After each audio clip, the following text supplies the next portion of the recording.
It's the night before I meet the cast of Back to the Future, and yeah, I'm pretty excited. Don't know how things are going to go down, but I will be clowning around. Early flight tomorrow, so gotta go.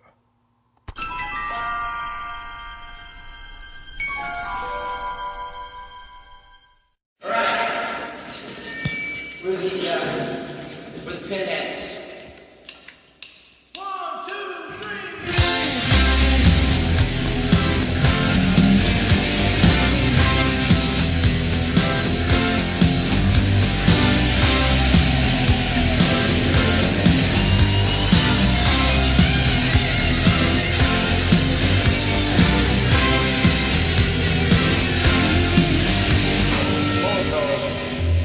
I'm afraid you're just too darn loud. Next, please.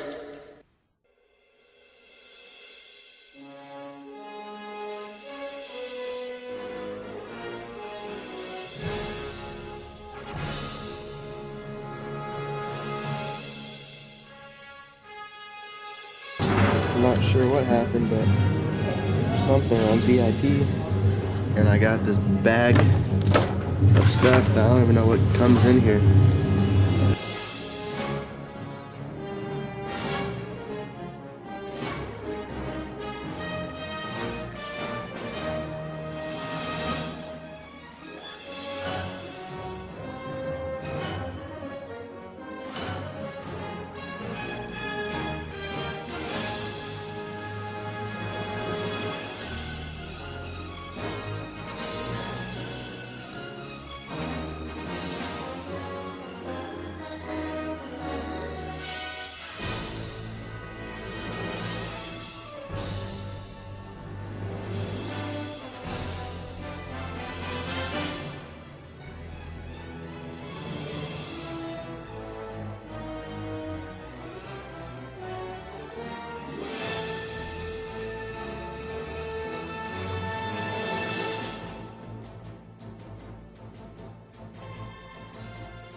Clear up into Vancouver, Washington one more time. Are you ready? That is what I'm talking about. My name is Steph Strickland. I will be your moderator today. We are going to get things started here with a few of our guests, and then Michael will be joining us as soon as he is able. It is so nice to see your faces. But for now, let's go ahead and bring to the stage, you know him as Bully Biff Tannen. He's a talented musician. He is a stand-up comedian. He is a family man and more. Please welcome to the stage, Tom Wilson!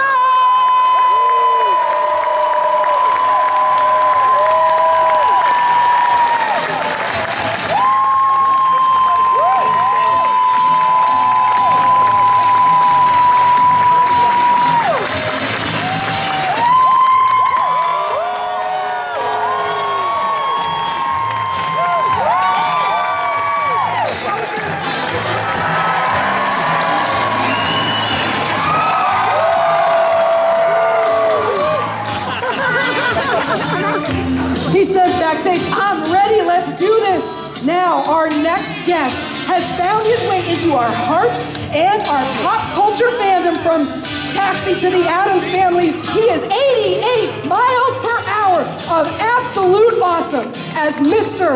Doc Brown. Please welcome to the stage, Christopher Lloyd!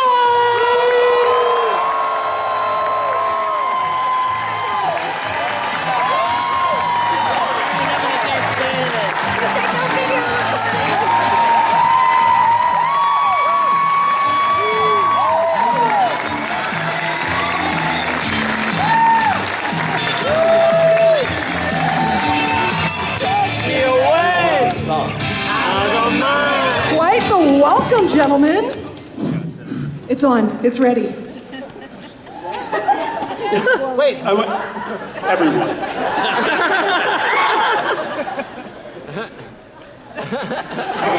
Let me see. Let me see if you turned it off. Stand by. Oh, you muted it. Here. There you go.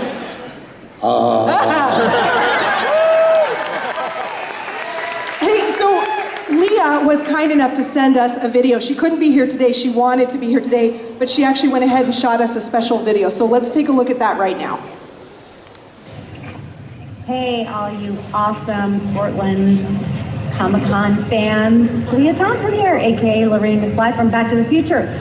I was supposed to be there tonight to join Michael Fox and Chris Lloyd and Tom Wilson, but unfortunately it rained and I'm directing a show in Vancouver here and we lost today. So I will definitely be there tomorrow and sign everything that you have, and I can't wait to be there and to meet you all, and I'm so sad to miss tonight.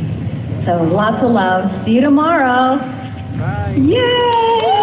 So we're videotaping this, right? We're videotaping, yes. so this is for Leah. We'll make a message to Leah, okay?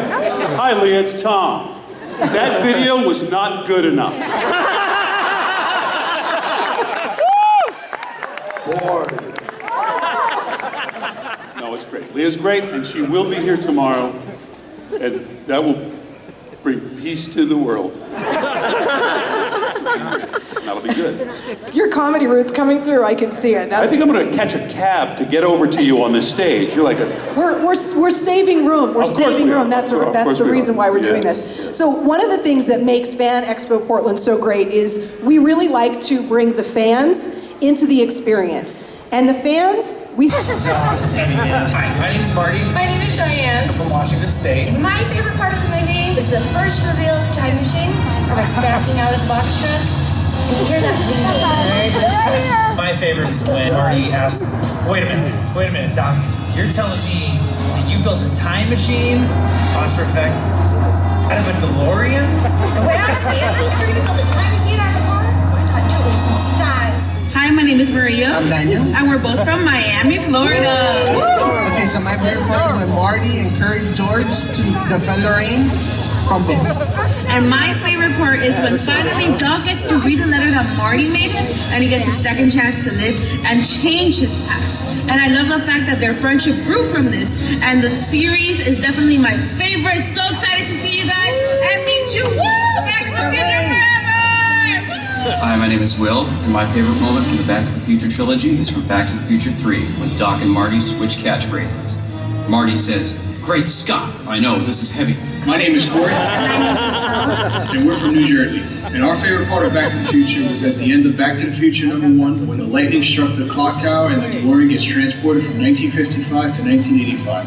I couldn't think of a better ending to that movie than that scene. And can you introduce who this is? This is Einstein, the world's first time traveler. Hello, my name is Gidget from Seattle, Washington. And one thing I love about Back to the Future is character interactions and dialogue. It's hard to pick a favorite moment, but I love the running gag about "this is heavy," or Biff saying, "make like a tree and get out of here," instead of leave. Every actor in the movie is awesome, and I love the Back to the Future trilogy. Hi, I'm Elise, and this is Leah, and we're from Chicago, and our favorite thing about Back to the Future is...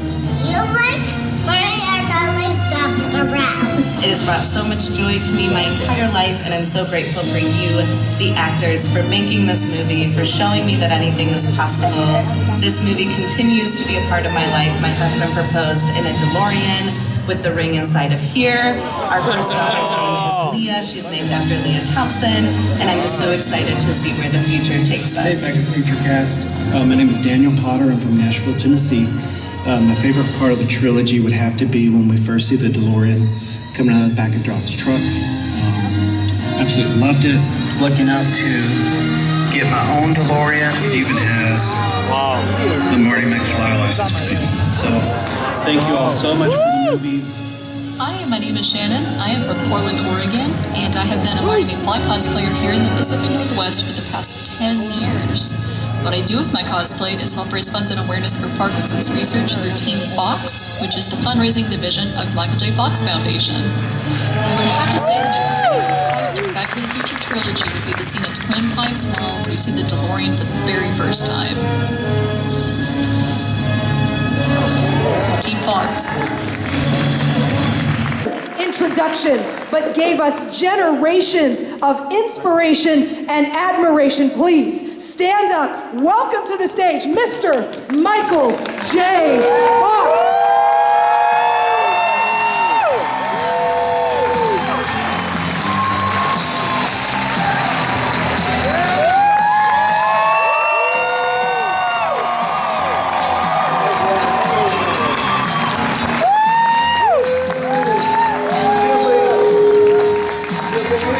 Standing all night, I'm gonna stand. Okay. You feel free to stand all night. So anyway, sorry, I give you detail about this, but I take a series of pills through the course of the day. I had so much fun with it all today, I forgot to take my pills. So I'll be kind of a wreck, but I'll be really entertaining and charming if you look through it. Good to see you guys. Good to see you, buddy. Yeah. I love when Tom's with this, because he carries the ball. Whenever we get slow, Tom just sit right up and go. And Chris. We love you, Michael, they're saying.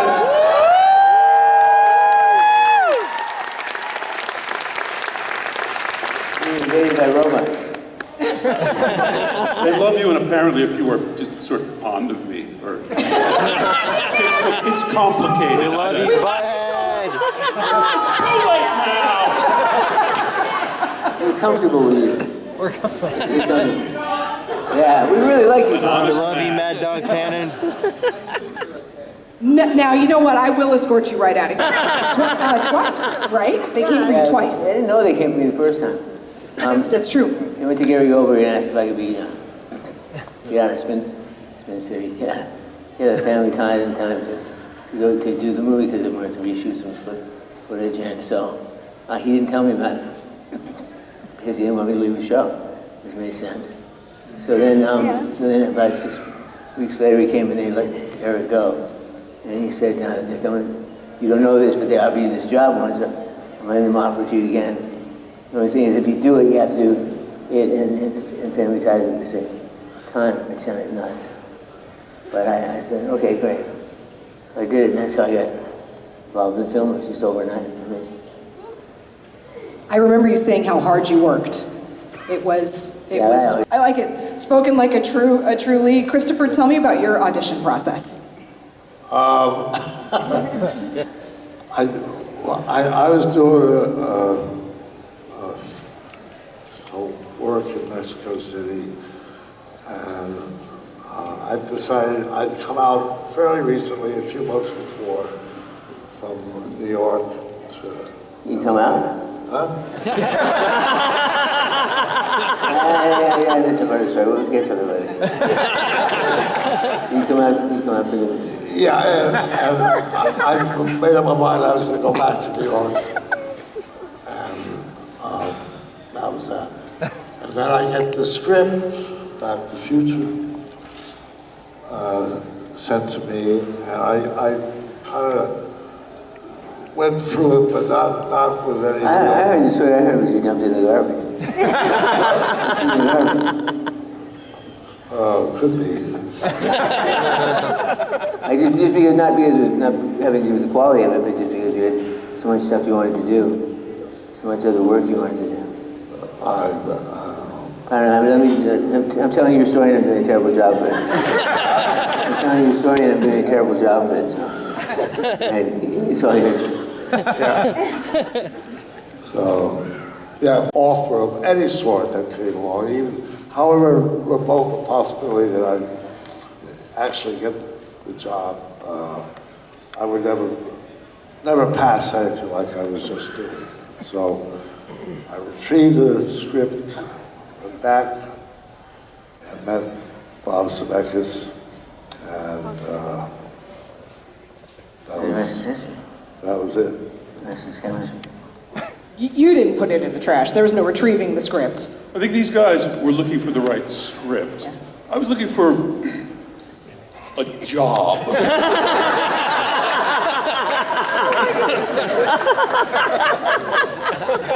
So it was quite an extensive audition process for me. I went back many times. Crispin Glover, we came, the first audition when they start pairing you with other people, and Crispin came. And we were paired up together. They, Bob, you do it with Tim, and Crispin and Tom, Crispin, do you want to go and work on it somewhere, So we go, it was outside the offices there, behind a hedge. And you have to understand, I'll try to make this short, but I was not a bully in school. I was small, I had asthma, I was sick from school all the time, I was beaten up by bullies, and like later in high school, my genes just kicked in. So I was just growing, like I don't know what's going on.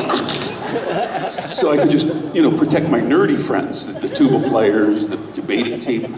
So I never played a bully or anything like that. I didn't even know if I could bully, and it was pretty rough audition material, I'm gonna kick your ass, that kind of stuff. So we start, and I start first. So I said, McFly, you have that homework I said you have? And he changed into this question mark going, Biff, I just don't, and I stopped acting because I almost started to cry. Because it was like I was looking at myself in 10th grade. And I lost my train of thought. I said, are you, yeah. And I said, come on, bring it together. And we did it. Anyway, we go in, we do the scene, great fellas, and then they do it, and I come back, and I come back again. Then they say they want to put makeup on you to see how you would act like an older man. So we did older scenes. So all of these things. So we end up, it was the big test, and Crispin and I go to the office at Amblin Entertainment, and the big walnut table, everybody, Robert Zemeckis and Steven Spielberg are there. And, so we do the scene. Bob Zemeckis takes me aside and says, Tom, let's do it one more time. I really want you to beat him. I really want you to give it to him, Beat him up. I want to see that thing. So, I'm a kid. I'm just going for it. Okay. So I'm dragging Crispin across the table. I'm shaking him. Finally, I lift him up. Like he's wearing sort of a light jacket or something. I lift him up into the air and I'm pounding him into the ceiling. Like, don't you understand? So I'm making all these ridiculously physical, crazy choices, And then, of course, like every actor, in the back of my mind, the voice starts to come in. What are you doing? What kind of an idiot are you? And then, of course, all the lines are gone from the scene. I have no idea where I am in the scene, and Crispin is basically aloft, So I put him down on the ground, and I say something that you say at the end of a bad audition, like, well, that's what I have prepared for you today. And then they say, terrific. Tom, thank you very much. Thank you. And I said, Crispin, could you stay here? I'm like, oh, man. My then hot girlfriend, my now wife of 38 years, we had tickets to Bruce Springsteen that night. I was late. I thought I had blown the biggest audition of my career for Steven Spielberg. And everybody else were dancing in the dark. And I was just in section Q, like, what have I? And the next morning they called and said, you got it. So. He did all this stuff, and he got the job, and it was the greatest audition of all time. And you go to do that, you get like one line in and you realize you said you made a horrible choice. You know, a horrible mistake. They don't want to see that. They don't want anyone to kick their dog or pee out the window. They just want you to be good in the role. Yeah. Well, I thought that when I was auditioning for commercials, it just seemed like, you know, you just make a big choice. And it's either humiliating or you get it. You know, so you just swing for the fences and get used to that humiliation of like, wow, I just chewed on that one. But those are the choices that end up, I think, getting you actual work. Because sometimes it works out and they say, man, that was brilliant. And you go, I was just guessing. Well, you certainly made a great choice in that moment, because here we are all these years later to celebrate what the trilogy really brought to all of us. I have to ask you about the first moment you saw the DeLorean and what your reaction was. It really coincides with the first time I think you and Christopher met on the set, correct? Yeah, it was my first night at work. I was just thinking, I really saw it in dress rehearsal. The DeLorean came out of the back of the truck the first time I saw it. I think it's one of the worst line readings of all time. You made a time machine out of a DeLorean? I like saying something and they come out of my mouth and go, no, take it back. Not my choice. But they liked it. And Chris, and then bam, I kicked the 2 barrels with Chris and the DeLorean home one night, and I was like, oh, my life just changed. I got there, everything was different. It was so incredible. And the first time I saw this guy, the first time I had a scene with him, he was like, roar! I said, holy shit. I haven't got the bones to feed this dog. But then it was just by the end of the evening, Kelly Cruz Pierce had lightened. I think Eric everybody knows Eric is a fantastic actor. Eric Schultz, who played the role before me. He just wasn't an idiot. They needed an idiot. They needed a complete, sell your mother to get the laugh idiot. And then I was That's always the explanation I give. I was the guy they were looking for. So from that night, we just had a blast. We had so much fun working, and I had such a good time working with Tom. It was like, for me, it was like they all knew each other because they'd shot some stuff together and done scenes and done a lot of rehearsing. I came into it late, I didn't know anybody. And they were also welcoming to me, and so great to me, and I got right away how good they all were.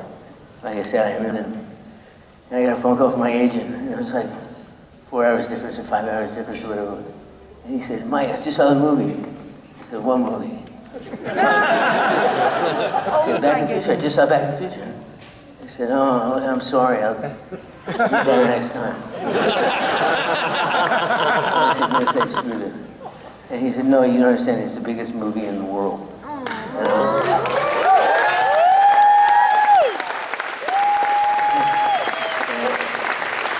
I think I said, this world? And that was it. We were off to the races. Me and Crispin just got together to have a dinner at the end of it, you know, at about that time. And we go into Cantor's, little deli in Los Angeles on Fairfax. You know, we're just going to dinner. We come in, and the entire restaurant stops. And everyone's staring at us. And we're just checking our flies, you know. What's going on? We walk across to our table, everyone's just staring at us. We're like, what is it? And Crispin goes, maybe they saw the movie. Wow, they saw the movie. And you won't remember this, Michael, but it was such a beautiful thing. You know, this had happened, this nuclear explosion happened. And I go to a bookstore on Ventura Boulevard, like B. Dalton Bookstore, and I'm looking for books. And Michael is there. And you're there just looking at books. And it was I just... was stealing books. But I remember, you know, we hadn't seen each other in a little while.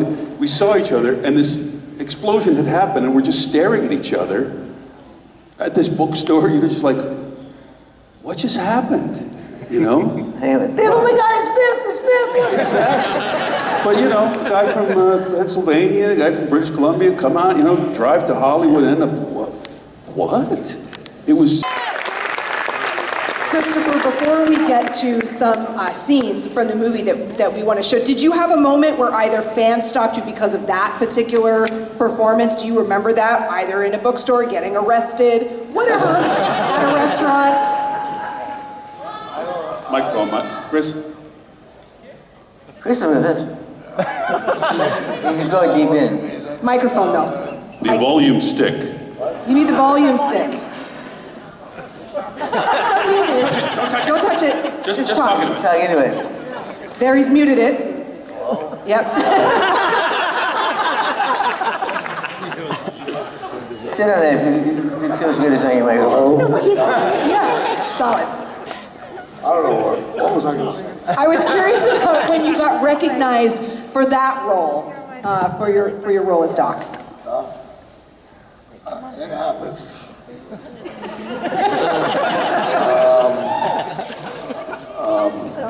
What was it this? I know. Yeah. I do love the one thing with all of the cast.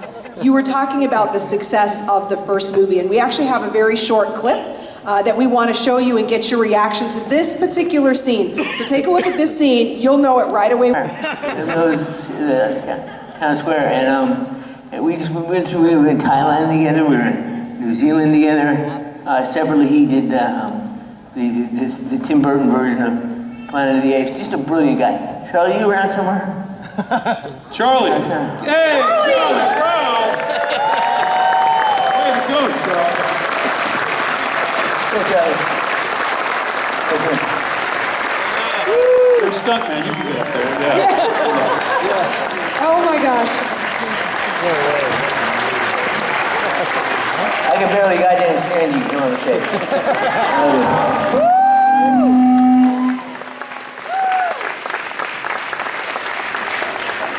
Go sit down. Charlie also did a lot of stunts for me. Charlie has a twin brother that got on his shoulder. You can't tell apart. I had this overcoat. Did you? Charlie, don't stumble down there. Be careful. He's gonna somersault right By the way, off. if I fall, help me. Don't say take two. Charlie knows. I took a photograph of Charlie because they had Charlie all tied up, and I wondered, well, you're dragging Marty through through Courthouse Square, over the rocks and dirt, and you're into all of these planks, and he's going to swing around and go all the planks, and then all the way up to the courthouse. It's just regular horseshit, just for fun. Yeah, how are you going to trick that? No, we're just going to drag Charlie with a horse through the rocks and into the planks and up to the courthouse.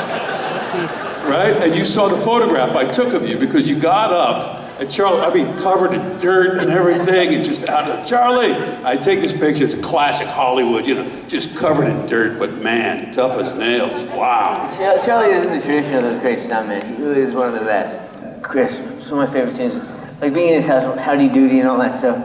He's so beautifully wrought, he did it so well.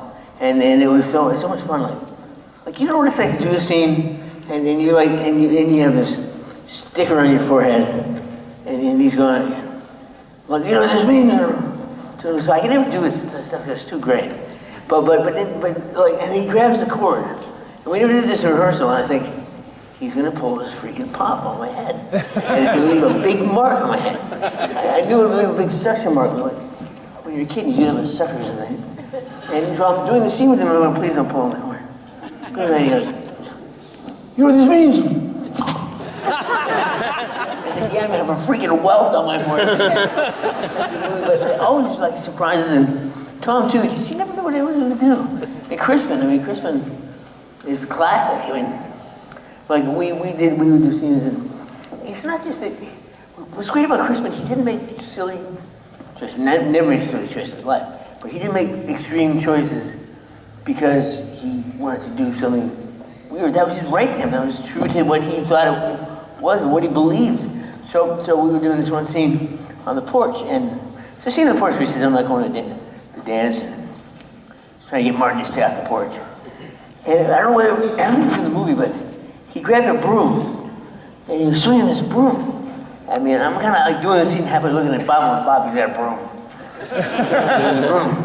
And then so we did the scene. I said, Kristen, just, I mean, I'm curious, I loved it. But what was with the broom? And he said, I was giving a sweep of indignation. And I said, I had no problem with that. It's brilliant, it's brilliant. Like, he was so good and so organic and so fantastic. And it was such a thrill to work with him. And Leah was amazing. She like, we did the scene, Bob was kind enough to say this in an interview a couple weeks ago, but we were doing the scene where I wake up in a room and I can't find my pants. So I said, where are my pants? And she points over off camera, and so I went to Bob. And I said, I do a sitcom, man, and we're banging out 30, 40 jokes a night, so I'm like, you know how it is, you're looking for a joke. But I said, I think I got a good joke here. And I'm thinking, and they talk about stupid, but now I'm pitching jokes to Bob Zemeckis. But I committed, I was going to tell him. So I said, why don't when she points off camera, why does she say where she's pointing? And he said, well, where is she pointing? I said, I don't know, Hope Chest. I said, that's great. So I was in the movie, Hope Chest. And that was my big writing moment up to that point. but she was so brilliant with that line. Like it wasn't a line, it was her reading. It was so sensational. Talk to me about the third film. Did you enjoy shooting the Western? I love the Western. A lot. Yeah. We trade again?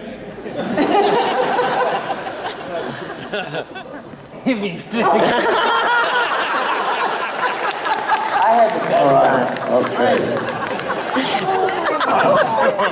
Yeah, when people are asking which one did you like the best, it's always number 3. It was a Western. Westerns are fun. I mean, I grew up on Westerns, as I suppose everybody else did. You know, you never get off. And in that bar scene that they just showed on the thing, there were 3 guys sitting at a table in the bar, and each of them were renowned character actors in Western movies. Giants. And, right? Pat Buttram, Harry Carey Jr., Doug Taylor. Yeah, and they each had a distinctive Western accent, and you know, you can tell them all apart.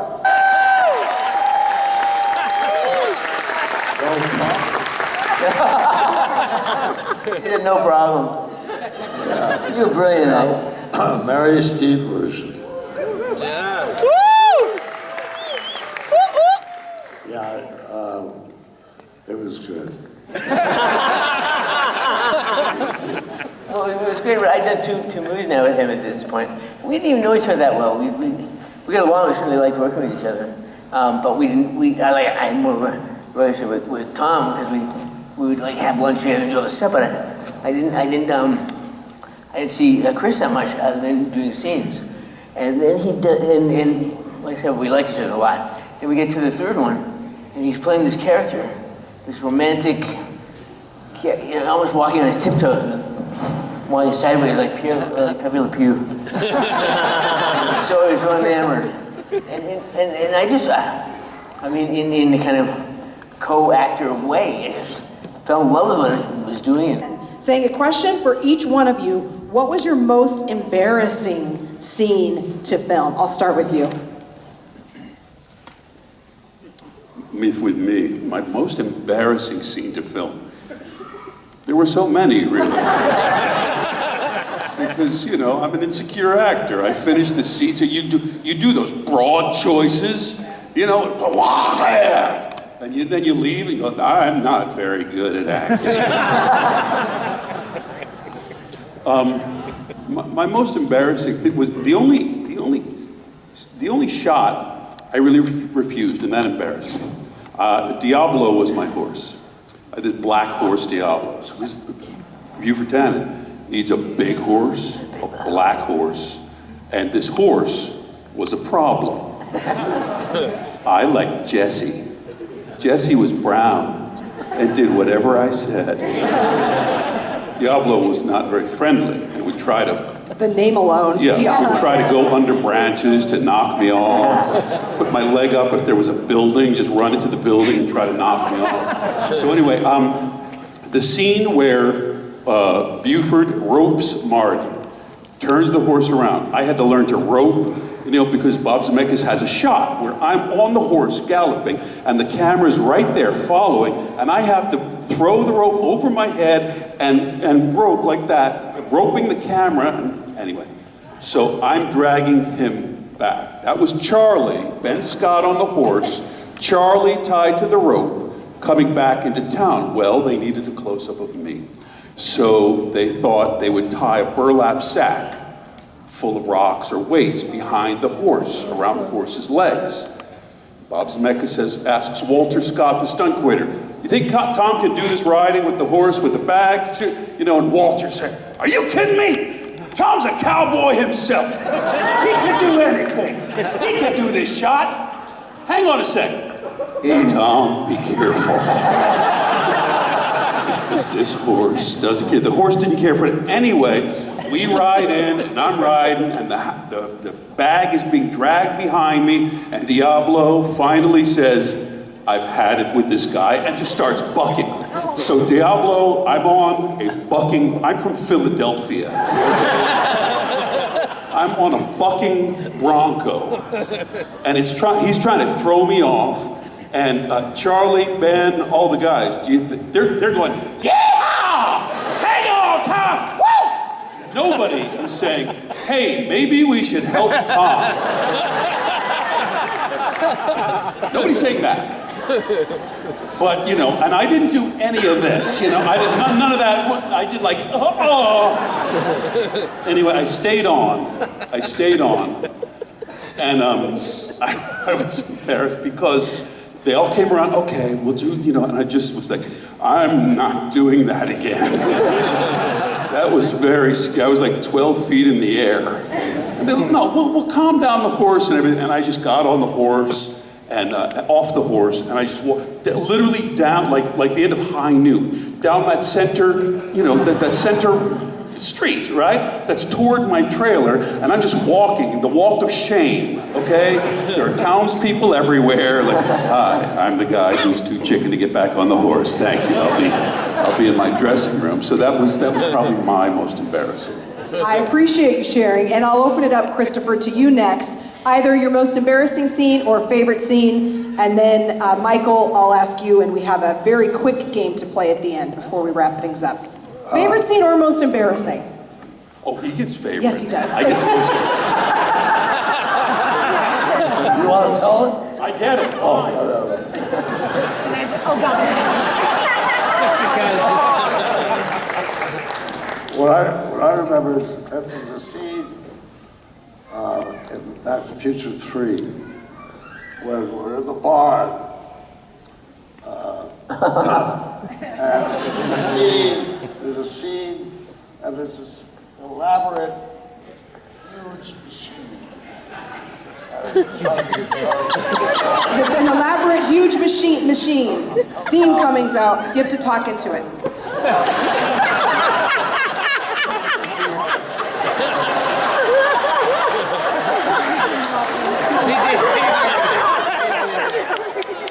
Anyway,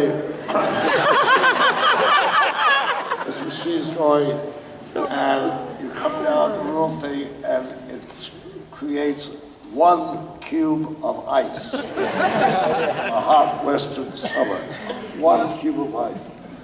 And in that scene, somehow it flowed with the camera, it covers you, and then it goes and looks out the window to the train coming in with Clara. So there's a lot going on. And then they, as I remember, cut to the cube of ice dropping, and I have a line. And we finally get to that part, the whole, this is and I can't remember why. So this entailed the train that does a steam engine, a real live steam engine, that had to come in. Then it has to be backed up. All that has to be done, and all the rest of the scene had to be done over again. I think Tom would appreciate that. It was similar to Tom's in a way, in that I had just been married and we had a horse farm we bought for a wedding present to each other, and we had horses up in this plane. I didn't know how to ride horses. And I'm doing this movie with these great horses. And I have this horse named Whiskey. Whiskey is my horse. Whiskey was a beautiful horse. Little and compact and just automatic, just do all this stuff. Do anything I asked him to do, because I wasn't asking him. Big guys, he was more familiar with it. But I love this horse. So I decided one day, I walked up to the stunt coordinator and I said, so I'm going to buy this horse. He said, you what? I said, I'm going to buy the horse. I love the horse. Me and the horse get along when I buy the horse. And he said to me that something I hadn't heard in a while. He said, no. And I said, no. He said, no, that's not possible. I said, well, it's entirely impossible. But it turns out it wasn't possible. And he said to me, and Charlie will speak to this, by the time a horse you can shoot a gun by a horse's ear, you can ride a train up at 1,000 miles an hour, you can jump out in front of it and go, whoa, and it doesn't do anything. That horse is worth thousands of, hundreds of dollars, hundreds of thousands of dollars. I mean, that horse is so valuable that like this idiot Vermonter by way of Burnaby, he wants to buy this horse just because I can afford it and it made me look good. And he said, no, you won't buy the horse. I don't hear another goddamn word about it. and so he didn't, but the horse was amazing because we did stuff like going between the train and the cliff. I mean, yeah. Well, I didn't want to ask him. What are the options again? Your options are George as your dad or Lorraine as your mom. You can only choose one. Well, I can't have that guy as my dad. So, yeah, Lorraine. Lorraine, and the audience response? Clear winner, 270 votes. All right, the last question coming to you. Michael, would you rather rock out to Johnny Be Good or slow dance to Earth Angel? That's not even a question. I'd rather play guitar. And there it is, 312 votes in favor of Johnny Be Good. Everyone, please make some noise and make it loud for the cast of Back to